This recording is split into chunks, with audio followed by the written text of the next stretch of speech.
Last lecture में हमने पढ़ा था what is the cell wall, what is the structure of cell wall, and the cell wall is made up of which components. ये सारी चीजों को हमने देखा था, फंक्शन क्या होता है, इसका स्ट्रक्चर क्या होता है। आज का जो हमारा टॉपिक है वो है what is the cell membrane. It is also known as plasma membrane.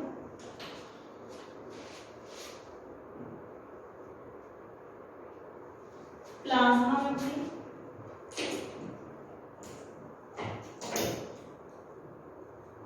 And so many names. अगर हम बात करें प्लाज्मा मेम्ब्रेन की, तो ये आपकी क्या होती है, living part of the cell. एक थिन मेम्ब्रेन होती है जो डेलिकेट होती है। बहुत अच्छे से इसके टर्म पे ध्यान दीजिएगा। When we talk about features of cell membrane, we can consider some words, that is delicate means elastic, and next selective permeable,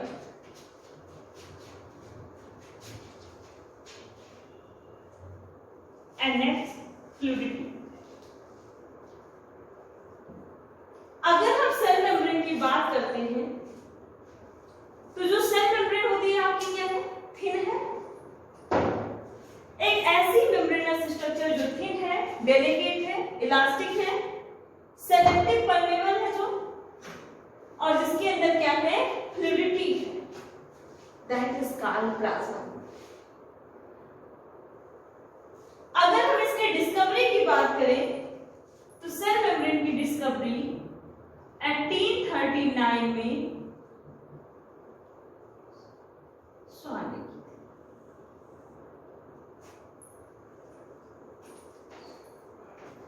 आप इसके टर्म पे ध्यान रखिएगा, plasma membrane, delicate, elastic, selective permeable, fluid. क्योंकि अभी हम स्ट्रक्चर पढ़ने जा रहे हैं, स्ट्रक्चर में ये तीन वर्ड बहुत मायने रखते हैं। पहला, जब हम आपके सेल मेम्ब्रेन के स्ट्रक्चर की बात करते हैं तो हमें कुछ चीजें पता चलती है, क्योंकि सेल मेम्ब्रेन की पहली जो प्रॉपर्टी है, जो एक स्पेशल फीचर होती है इसकी, वो आपकी क्या है, semi fluid nature. What do you mean by semi fluid? Means it is neither totally solid nor liquid। ये आपका क्या है, ना तो completely solid होता है, ना completely क्या होता है, liquid होता है। ये बीच की स्टेज होती है, that is quasi fluid nature you can say, and it is the semi solid। अब क्या है, इसका स्ट्रक्चर डिफाइन करना बड़ा मुश्किल होता है। कैसे करेंगे? प्लाज्मा में ऐसे में तो हम प्लाज्मा मेम्ब्रेन का सेक्शन भी निकाल सकते हैं, क्योंकि ना ये सॉलिड है ना लिक्विड। तो हम क्या करते हैं, इसको फ्रीज कर देते हैं। जैसे अगर आपको कह देते हैं वाटर को काटना है तो आप क्या करोगे, वाटर को फ्रीज में जमाओगे, बर्फ के 2 टुकड़े कर दोगे, कट जाएगा वाटर। ठीक इसी तरीके से प्लाज्मा मेम्ब्रेन को हम क्या करते हैं, फ्रीज करते हैं, और फ्रीज करने के बाद में इसका जब सेक्शन काटते हैं तो हमें लेयर वाइज कुछ आपकी स्ट्रक्चर दिखते हैं, और जिस टेक्नोलॉजी से हम इसको फ्रीज करके काटते हैं उसको हम कहते हैं फ्रीज फ्रैक्चर टेक्नोलॉजी। पहले फ्रीज किया, फिर सेक्शन काट दिया। तो सबसे बड़ा जो कॉन्सेप्ट आया इसकी स्ट्रक्चर को लेकर के, वो 1950 के बाद में आया। सबसे अच्छा जो एक्सेप्टेबल स्ट्रक्चर था, लेकिन उससे पहले कुछ हमारे साइंटिस्ट ने प्रयास किया, जहां से क्वेश्चन आते हैं, हम उसे देखते हैं।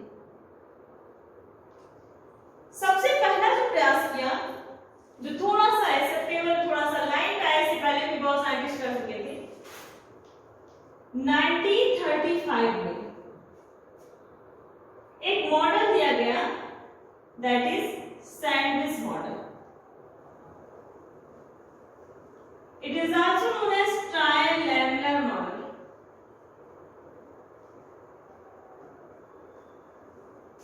By Davison and Dennelly. Davison and Dennelly. 1935 में प्लाज्मा मेम्ब्रेन के स्ट्रक्चर को डिफाइन करने के लिए आए डेविसन एंड डेनेली, जिन्हें बर्गर खाने का काफी शौक था, सैंडविच खाने का काफी शौक था। इन्होंने क्या बताया कि जो हमारी प्लाज्मा मेम्ब्रेन है ये मेनली दो कंपोनेंट से बनी हुई है। किससे? प्रोटीन पहला कंपोनेंट, दूसरा कंपोनेंट है lipid. And lipid is in the form of phospholipid.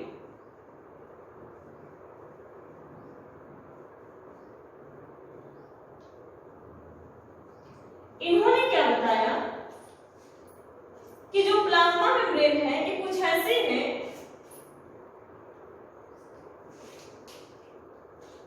कि इसकी जो अपर स्ट्रक्चर है ये 3 लेयर से बनी हुई है। ऊपर साइड में इसकी क्या है? प्रोटीन। पेरिफेरल मतलब देखिए ये हमारी प्लाज्मा मेम्ब्रेन है, घेरी हुई स्ट्रक्चर। ये हमारी प्लाज्मा मेम्ब्रेन स्ट्रक्चर है। इसके ऊपर ये अंदर का पार्ट है, इसके अंदर नीचे साइटोप्लाज्म भरा हुआ है। इसके ऊपर का जो ये सरफेस हुआ that is known as peripheral, और इसके अंदर का जो ये सरफेस पार्ट है इसको हम कहते हैं पेरिफेरल। इन्होंने क्या बताया कि पेरिफेरल में सरफेस पे आपके क्या होते हैं? प्रोटीन होते हैं, और इंटर में अंदर क्या होते हैं? आपके लिपिड बाइलेयर होती है। लिपिड बाइलेयर होती है, ये आपकी लिपिड।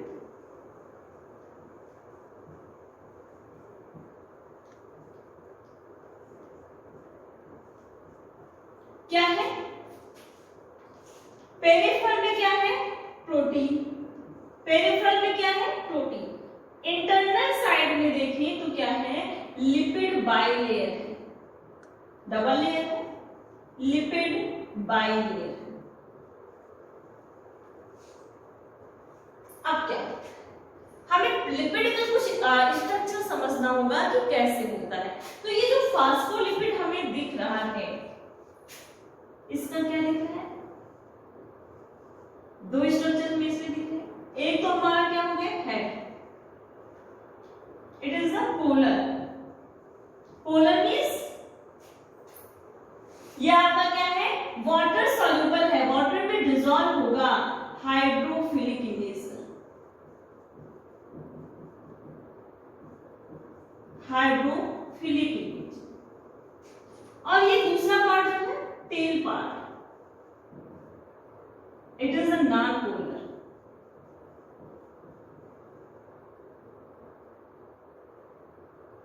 ये आपके कैसे है? हाइड्रोफोबिक।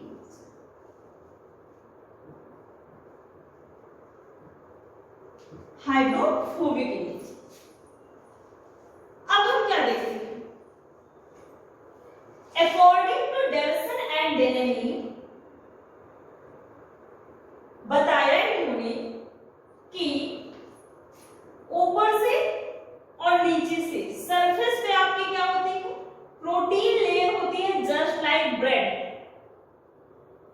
और इसके अंदर जो फ्लूइड भरा होता है just like batter of potato, आलू की तरीके से वो दबा हुआ होता है। This is the bread, this is the bread, and this lipid bilayer is considered as stuffing material between the bread. इन्होंने क्या बताया कि प्लाज्मा मेम्ब्रेन का जो कॉन्स्टिट्यूएंट होता है that is protein and lipid. Protein surface पे होता है दोनों तरीके से, दोनों तरफ से, और जो लिपिड बाइलेयर है ये उसी में एम्बेडेड होता है, just like stuffing material between the bread in sandwich। जिस तरीके से सैंडविच में ब्रेड के अंदर स्टफिंग मटेरियल भरा होता है, ठीक उसी तरीके से प्रोटीन्स की लेयर के अंदर क्या भरा होता है आपका lipid bilayer. And the lipid bilayer is liquid in nature and protein is solid in nature. That's the positive nature of the plasma according to Dixon, not me। इन्होंने एक बड़ी अच्छी बात बताई कि जो प्रोटीन लेयर है 20 एंजियोस्पर्म की होती है, ये प्रोटीन लेयर 20 एंजियोस्पर्म की होती है, और लिपिड बाइलेयर जो आपकी है ये 35 एंजियोस्पर्म की होती है। इसलिए जो total thickness of plasma membrane है ये कितना है? थिकनेस ऑफ प्लाज्मा मेम्ब्रेन है ये कितना है? 75 एंजियोस्पर्म। अब हम क्या करते हैं, इससे हमें पता चल गया कि प्लाज्मा मेम्ब्रेन क्या है, सेमी फ्लूइड, सेमी सॉलिड है, सेमी सॉलिड और सेमी फ्लूइड है, क्वासी फ्लूइड है। इलास्टिक कैसे है? क्योंकि क्या है, ऊपर प्रोटीन की लेयर है, आपकी क्या है, टफ है, हार्ड है, हम इसको खींचते हैं प्रोटीन की लेयर से फ्लूइड लाती है, कोई फ्लूइडिटी नहीं नजर आता।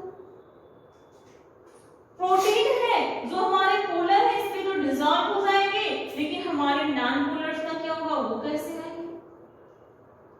मींस हमारे जो क्वेश्चंस है नहीं क्लियर हुए, आपका ये मॉडल फ्लॉप। इनके बाद आए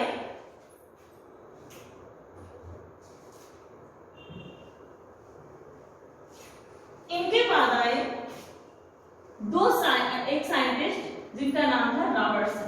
देखिए डेविसन एंड डेनिली के मॉडल से क्या क्लियर हुआ कि जो प्लाज्मा मेम्ब्रेन है इसका मेन कॉन्स्टिट्यूएंट कौन है? लिपिड है और क्या है आपके प्रोटीन। लिपिड आपके दो एम्फीफैटिक इन नेचर है, मींस आधा पार्ट इसका क्या है वाटर सॉल्युबल है, हाइड्रोफिलिक है, आधा पार्ट जो है वो आपका क्या है हाइड्रोफोबिक है। इतना पता चला। रॉबर्टसन आए 1959 में, इन्होंने प्लाज्मा मेम्ब्रेन का एक नया मॉडल दिया that is known as unit membrane. Plasma membrane is also called as unit membrane by the Robertson. इन्होंने इसका क्या नाम दिया? Unit membrane. According to Robertson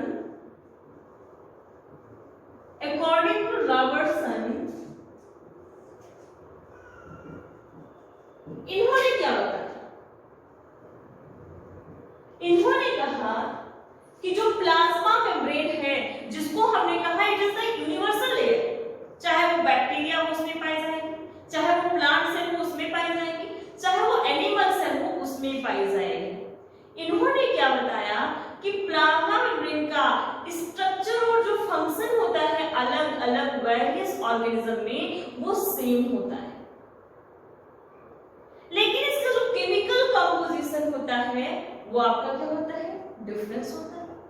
लेकिन आफ्टर रीडिस्कवरी आफ्टर एक्सपेरिमेंटेशन ये मॉडल फ्लॉप हो गया। क्यों फ्लॉप हो गया? क्योंकि ऐसा होता है प्लाज्मा मेम्ब्रेन में तो क्या होता है प्रोटीन एंड लिपिड पाया जाना तो सब भी पाया जाता है। अब क्या होगा? इसके आगे आपकी और डिस्कवरी चलती गई और एक्सपेरिमेंट चलते गए, लेकिन प्लाज्मा मेम्ब्रेन में हमने देखा उसको सेल मेम्ब्रेन भी कहते हैं by the Nageli and Cramer. Note down करते रहिए आपका। उसको प्लाज्मा लेमा का नाम दिया पीक्यू प्रॉ ने, यूनिट मेम्ब्रेन का नाम दिया रॉबर्टसन ने, और इसके स्ट्रक्चर्स के लिए जो मॉडल है इसमें आपका फर्स्ट थोड़ा ढंग का मॉडल जो था वो आपका क्या था 1935 का डेविसन एंड डेनिली का साइंटिस्ट, जिसमें उन्होंने क्या बताया कि प्लाज्मा मेम्ब्रेन है जो किससे बनी हुई है प्रोटीन एंड लिपिड से बनी हुई है। प्रोटीन आपकी सरफेस पे होते हैं और लिपिड बाइलेयर एम्बेडेड होती है दोनों प्रोटीन के सरफेस के बीच में। जो थिकनेस होती है प्लाज्मा मेम्ब्रेन की कितनी होती है 75 एंगस्ट्रॉम। रॉबर्टसन ने बताया कि सारे स्ट्रक्चर और फंक्शन में सिमिलर होते हैं, लेकिन केमिकली में वो आपकी क्या होती है डिफर करती है।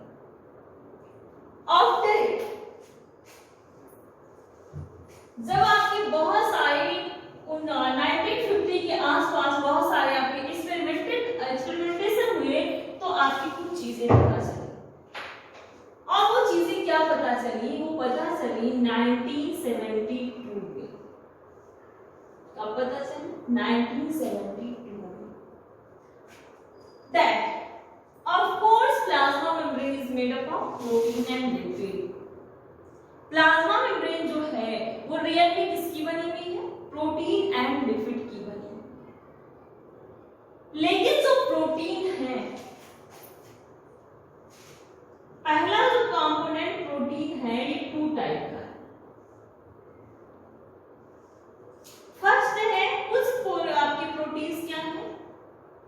बाहर पाए जा रहे हैं, पेरिफेरल में पाए जाते हैं, जिसको हम कहते हैं extrinsic protein. It is also known as peripheral protein. It is also known as peripheral protein. और कुछ प्रोटीन जो होते हैं अलग टाइप के protein, that is intrinsic protein. It is also known as integral protein. Integral protein. और इसका दूसरा कॉन्स्टिट्यूएंट क्या है? दूसरा कॉन्स्टिट्यूएंट इसका क्या है? फास्फोलिपिड। और इसमें बहुत ही less, it is a special type of lipid, इसमें बहुत ही लेस अमाउंट में आपके प्रेजेंट होते हैं ओलिगोसैकेराइड्स। अभी बताते हैं ओलिगोसैकेराइड्स होते क्या है। क्या प्रेजेंट होते हैं? ओलिगोसैकेराइड्स। अब फिर हम देखने की कोशिश करते हैं और समझने की कोशिश करते हैं, तो हमें पता कैसे? हमें क्या पता चला कि जो हमारा प्लाज्मा मेम्ब्रेन है ये किससे किससे आपके बना है? प्रोटीन से बना है, फास्फोलिपिड से बना हुआ है, और किससे बना हुआ है? ओलिगोसैकेराइड्स। जो प्रोटीन है इसका मेनली कॉन्स्टिट्यूएंट कितना होता है? तो ये होता है आपका 52%, और लिपिड आपका होता है 40%, 8% होता है आपका ओलिगोसैकेराइड। ये जो डिस्कवरी की गई, ये जो केमिकल कॉन्स्टिट्यूएंट का पता लगाया गया, ये किस पे लगाया गया? ह्यूमन के आरबीसीज के बाद। ह्यूमन के आरबीसीज का के प्लाज्मा मेम्ब्रेन के स्ट्रक्चर को देखा गया। तो इसमें पता क्या चला 1972 में? 1972 में पता चला कि केवल ये आपके केमिकल कॉन्स्टिट्यूएंट तो सेम होते हैं, डिफरेंस अगर किसी चीज का होता है तो अरेंजमेंट का डिफरेंस होता है। इसमें बताया गया कि ये हमारी क्या है? लिपिड की बाइलेयर है।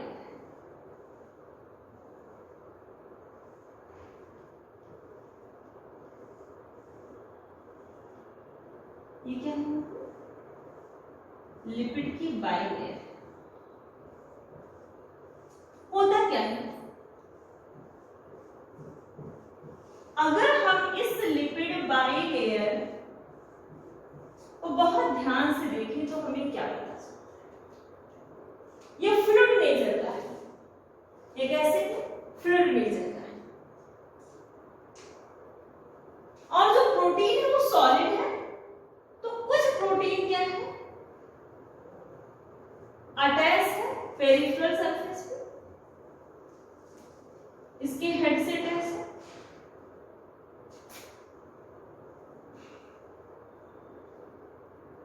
इसके हेड से अटैच है, और हमारे कुछ प्रोटीन ऐसे हैं जो ये हेड से अटैच है, इनको हमने एक टर्म दे दिया पेरिफेरल प्रोटीन और सरफेस प्रोटीन।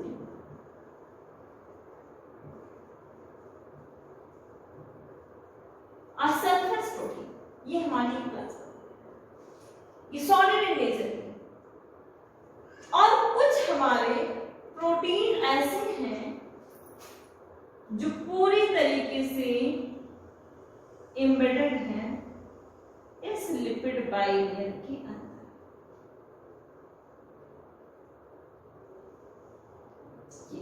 इनको हम कहते हैं टनल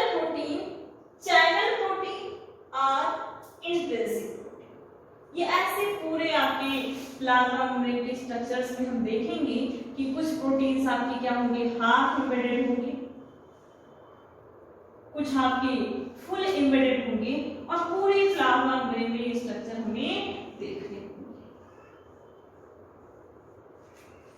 मींस हमें क्या पता चला कि कॉन्स्टिट्यूएंट तो सेम है, प्रोटीन और फास्फोलिपिड है, लेकिन जो फास्फोलिपिड लिक्विड पार्ट है उसके हेड पोर्शन पे, हेड पोर्शन कैसे है, हाइड्रोफिलिक इन नेचर है, that is the polar in nature, polar in nature है, इससे नॉन कोवैलेंट बॉन्ड से अटैच क्या है, प्रोटीन, पेरिफेरल प्रोटीन, जिसको हम इजीली रिमूव भी कर सकते हैं, और इसके अंदर क्या आपके डूबा हुआ है, कुछ आपके स्पेशल टाइप के प्रोटीन हैं जो आपके मॉलिक्यूल्स को अंदर ले जाने की कोशिश करते हैं, वो आपकी क्या है, इंडिग्रल मींस। इन्होंने बड़ी मजेदार बात बताई 1972 में जिस साइंटिस्ट ने इसकी स्टडी की थी, उनका नाम था singer and Nicholson, singer and Nicholson. इन्होंने बताया था कि फास्फोलिपिड चाशनी की तरीके से होता है, जिसमें प्रोटीन मॉलिक्यूल उसी तरीके से आपके डूबा रहता है, तैरता रहता है, जिस तरीके से चाशनी में रसगुल्ला। इन्होंने क्या कहा कि जो लिपिड बाइलेयर है, इस पे जो प्रोटीन का डिस्ट्रीब्यूशन है वो मोज़ेक पैटर्न में, what do you mean by mosaic pattern, mosaic pattern means irregular pattern, यहाँ पे प्रोटीन है, यहाँ पे पेरिफेरल है, यहाँ पे पेरिफेरल है, स्पेसेस को छोड़ करके, तो इसको कहते हैं मोज़ेक पैटर्न। जो सरफेस पे है that is a peripheral protein, extrinsic protein, जो अंदर है उसको हमने क्या कहा, इंटीग्रल प्रोटीन। अब क्या है, ये तो हमारा स्ट्रक्चर, इसके बीच बीच में कुछ इंपॉर्टेंट मॉलिक्यूल्स होते हैं, लिपिड मॉलिक्यूल्स ही होते हैं, not another molecule, lipid molecule ही होते हैं, that is known as cholesterol. Phospholipid is the type of lipid, ये आपका क्या है, लिपिड ही तो है। तो आपके फास्फोलिपिड के साथ साथ में एक लिपिड का दूसरा टाइप भी प्रेजेंट रहता है, that is cholesterol, and cholesterol gives structural and mechanical support to the plasma membrane in eukaryotic cell. But in prokaryotic cell, in place of cholesterol, a special molecule is present that is called as flavonoids, which support plasma membrane, which gives structural and mechanical support to the plasma. तो क्या हुआ, यहाँ पे एक second, फिर क्या, आपको एक चीज का होगा कि क्या ये जो प्रोटीन है, ये जो पेरिफेरल प्रोटीन है, क्या इनर सरफेस, क्या आउटर सरफेस के प्रोटीन मॉलिक्यूल और इनर सरफेस के प्रोटीन मॉलिक्यूल क्या है, सिमिलर है। आपका एग्जाम में बड़े प्यार से क्वेश्चन पूछता है, प्लाज्मा मेम्ब्रेन इज सिमेट्रिकल और एसिमेट्रिकल, तो आपको तब तक नहीं पता चलेगा जब तक स्ट्रक्चर आप अच्छे से नहीं जानेंगे। बड़ा अच्छा क्वेश्चन आता है कि जो आउटर प्रोटीन है, आउटर सरफेस की प्रोटीन है, इनर सरफेस की प्रोटीन है, क्या ये दोनों सिमिलर है? Of course they are not similar. क्यों नहीं सिमिलर? क्योंकि आपके जो आउटर सरफेस का पेरिफेरल प्रोटीन है, इस पे बड़े प्यार से अपने लव एंड अफेक्शन को शो करते हुए आ जाते हैं कुछ ओलिगोसैकेराइड के मॉलिक्यूल्स, और ये ओलिगोसैकेराइड्स के जो मॉलिक्यूल्स हैं, जब ये प्रोटीन पेरिफेरल प्रोटीन से चिपक जाते हैं, then they are known as glycoprotein. ये आपके क्या कहलाते हैं, glycoprotein. What is the glycoprotein? Glycoprotein is the combination of oligosaccharide and surface protein of the plasma. और जो ये आपका बना, ये आपका क्या है, किससे है, ओलिगोसैकेराइड। अब एनसीईआरटी में देखिएगा मेंशन फिगर में, it forms a milky layers above the plasma membrane, outside the plasma membrane, this oligosaccharide. Now this layer which is formed by oligosaccharide on the outer surface of plasma membrane is called as glycocalyx, which help in the cell recognition, cell identification. The best example of glycocalyx is sperm recognition to the ovum. किस तरीके से sperm body की, human body के अंदर जाता है females में और रिकॉग्नाइज कर लेता है मेरी ओवम कहाँ है, जो इंतजार कर रही होती है स्पर्म का, रिकॉग्नाइज कर लेता है। और एक टाइम में एक ही स्पर्म एक ओवम से फ्यूज हो सकता है, दूसरा नहीं फ्यूज कर सकता, ड्यू टू रिकॉग्निशन पावर। अब वो बात की बात है, आगे के चैप्टर में पढ़ेंगे कि क्यों एक ही स्पर्म से आपके एक ओवम फर्टिलाइज करती है। देखिए रिकॉग्निशन है, हो रहा है। तो आगे क्या है, ओलिगोसैकेराइड। ये ओलिगोसैकेराइड क्या फॉर्म कर लेगा के ऊपर, ग्लाइकोलाइसिस। अब हम क्या देखते हैं, जबकि लोअर जो सरफेस है प्रोटीन की, लोअर सरफेस की जो प्रोटीन है, इस पे एपिसिस में कर देगा। तो कुछ आपके मैकेनिकल सपोर्ट को प्रोवाइड करने के लिए स्पेशल कंपाउंड्स होते हैं, स्पेशल मॉलिक्यूल्स होते हैं जो इसको मैकेनिकल सपोर्ट प्रोवाइड करते हैं। If we talk about human apices, it is a spectrum which is found in the surface of the protein. तो अब हमने देखा कि प्रोटीन दो है, पेरिफेरल प्रोटीन, इंटीग्रल प्रोटीन। जो आउटर सरफेस की पेरिफेरल प्रोटीन है उस पे चिपके होते हैं oligosaccharide, that means glycocalyx which help in the cell recognition. And inner surface की जो प्रोटीन मॉलिक्यूल है, जो पेरिफेरल प्रोटीन है, वो आपके किसको करते हैं, मैकेनिकल सपोर्ट प्रोवाइड करने वाले कुछ कंपाउंड को कंटेन करते हैं, just like spectrum.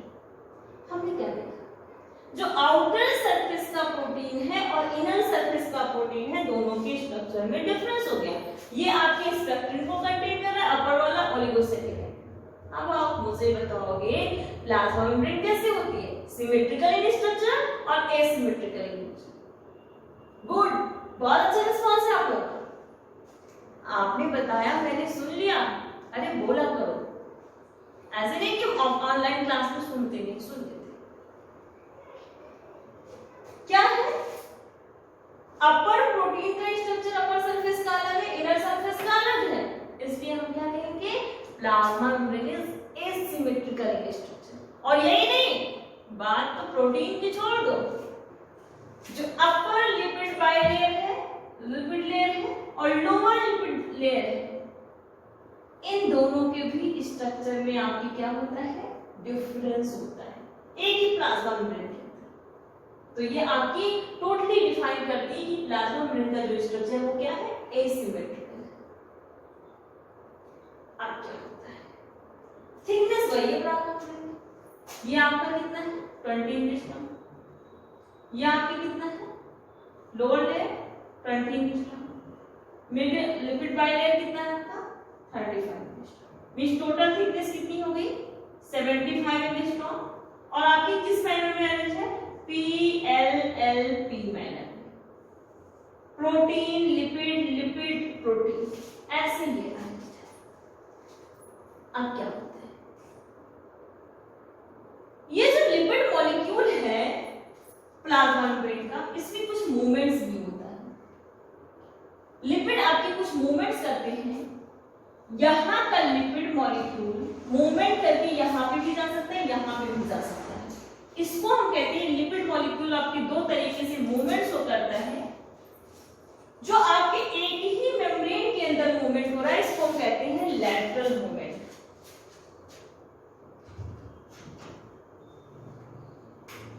Lateral movement. और आपके अपर सरफेस का लिपिड मॉलिक्यूल लोअर सरफेस में आ सकता है, लोअर सरफेस का अपर सरफेस में आ सकता है, इसको हम कहते हैं flip flop movement. There is two type of movements shown by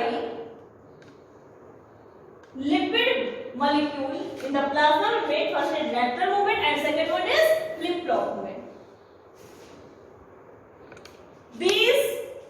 lateral movement and flip-flop movement of the plasma membrane makes the plasma membrane fluid. These movements are responsible for the fluidity of the membrane. क्यों? क्योंकि ये आपके लगातार movement कर रहे होते हैं, नए लिपिड मॉलिक्यूल जुड़ रहे होते हैं। जैसे क्या होगा, अगर ये मूवमेंट कर रहे हैं तो यहाँ पे कोई लिपिड मॉलिक्यूल जुड़ा तो ये आपका मूव कर जाएगा, यहाँ जाएगा, जिसकी वजह से क्या होगा, साइज बढ़ जाएगी। मींस सेल की ग्रोथ में लिपिड की फ्लूइडिटी नेचर ही रिस्पांसिबल होती है। तो हमारा एक कैरेक्टर सेटिस्फाई हो गया, किसका, प्लाज्मा मेम्ब्रेन का, जो आपका क्या है, फ्लूइडिटी।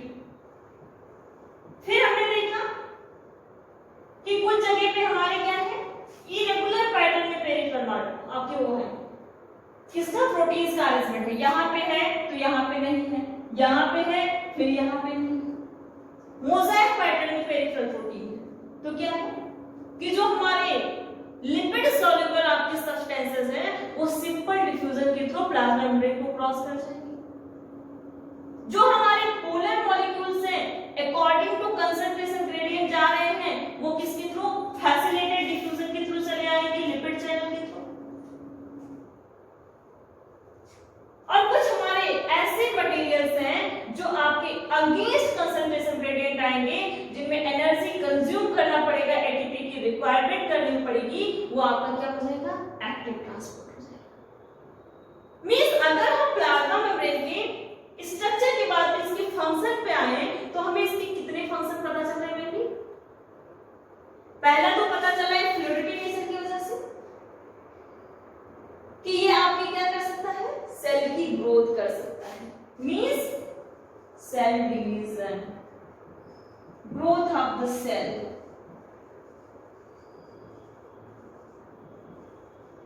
आप ऐसे समझिए लिपिड के फ्लूइड प्रेशर को अपने आकार बनाने के, सिर्फ एक ग्लास में पानी लें, पानी में हम तेल की एक बूंद डालें,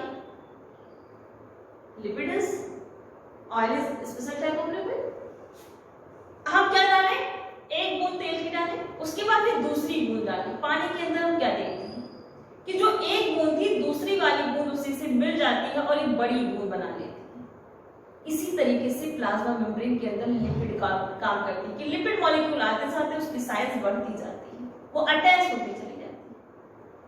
अब क्या है, इस प्लाज्मा मेम्ब्रेन से अगर कोई इधर इनर सरफेस से आपके इंटरनल साइड से कोई इधर मॉलिक्यूल बाहर जाना चाहे तो ये क्या होगी कि प्लाज्मा मेम्ब्रेन ऐसे अपने आप में इस पे प्रेशर जनरेट करेगा। ऐसे मेम्ब्रेन है, ये ऐसे मेम्ब्रेन है, इस पे इधर से मॉलिक्यूल जा रहा है तो इस पे प्रेशर जनरेट किया, इसकी साइज कैसे हो गई, ऐसे हो गई, इस मॉलिक्यूल से प्रेशर जनरेट किया और प्रेशर जनरेट किया, इसकी साइज कैसे हो गई, ऐसे हो गई। धीरे धीरे क्या होगा, इसकी साइज बढ़ती जाएगी, मिल जाएगा और एक पोजीशन ऐसा आएगा जिससे मेम्ब्रेन अटैच हो जाएगी, वेसिकल फॉर्म में बाहर चला जाएगा। तो इसको हम कहते हैं, इस तरीके से वेसिकल फॉर्म में बेस मटेरियल को बाहर निकलने को कहते हैं एक्सोसाइटोसिस। ये भी काम होता है आपके प्लाज्मा मेम्ब्रेन का। फिर क्या है, इसी तरीके से कि अंदर की साइड में सब्सटेंसेस को अंदर लेके कैसे लेगी, due to fluidity nature of plasma membrane, बाहर से कोई सब्सटेंस आया, इस पे प्रेशर जनरेट किया, ऐसे हुई मेम्ब्रेन, फिर आपकी क्या होगी, ज्यादा प्रेशर जनरेट हुआ, ऐसे हो जाएगी आपकी मेम्ब्रेन, फिर और ज्यादा प्रेशर जनरेट हुआ, ऐसे हो जाएगी, वेसिकल फॉर्म में अंदर की ओर आ जाएगी। इसको हम कहते हैं एंडोसाइटोसिस। तो आपके प्लाज्मा मेम्ब्रेन किसमें मदद कर रहे हैं, सेल डिवीजन में, ग्रोथ ऑफ द सेल में, एंडोसाइटोसिस, एक्साइटोसिस में। और आपका लास्ट इसका जो फंक्शन है mainly that is the transportation. दो तरीके की ट्रांसपोर्ट करती है, एक तो पैसिव ट्रांसपोर्ट और दूसरा आपका क्या होता है, एक्टिव ट्रांसपोर्ट। पैसिव ट्रांसपोर्ट ऐसे मॉलिक्यूल का ट्रांसपोर्टेशन होता है जो अकॉर्डिंग टू कंसंट्रेशन ग्रेडियंट आपके मूव करते हैं, जहां पे जिसकी मूवमेंट के लिए एनर्जी को खर्च नहीं करना पड़ता है, just like through the simple diffusion, through the osmosis, through the facilitated diffusion.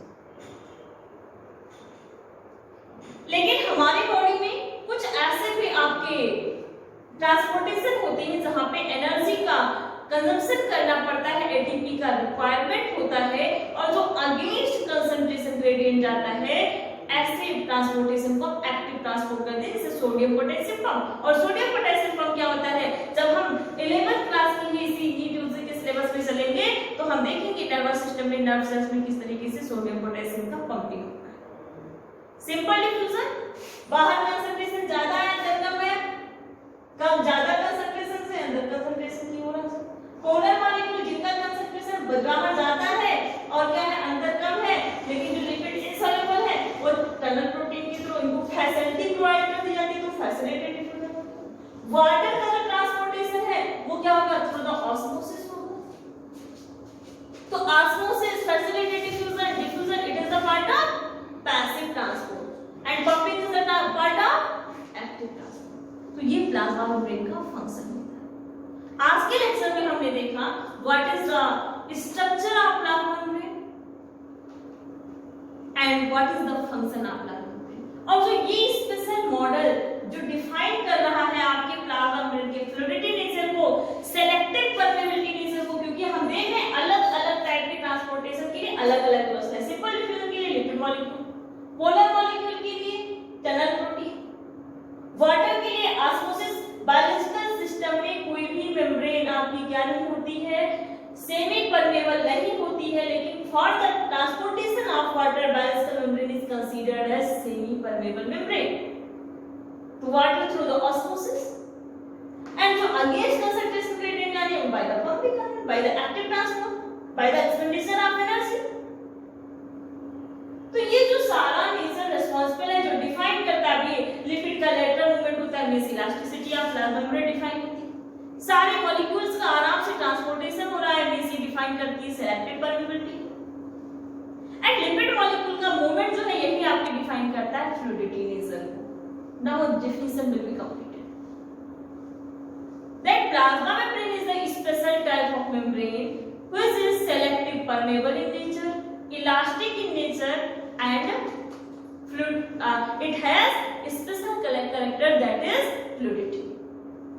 अब ये डेफिनेशन कंप्लीट होती है और ये स्पेशल मॉडल जो इन पूरे स्ट्रक्चर्स को बहुत अच्छे से डिफाइन करता है, इसको हम क्या कहते हैं, फ्लूइड मोज़ेक मॉडल।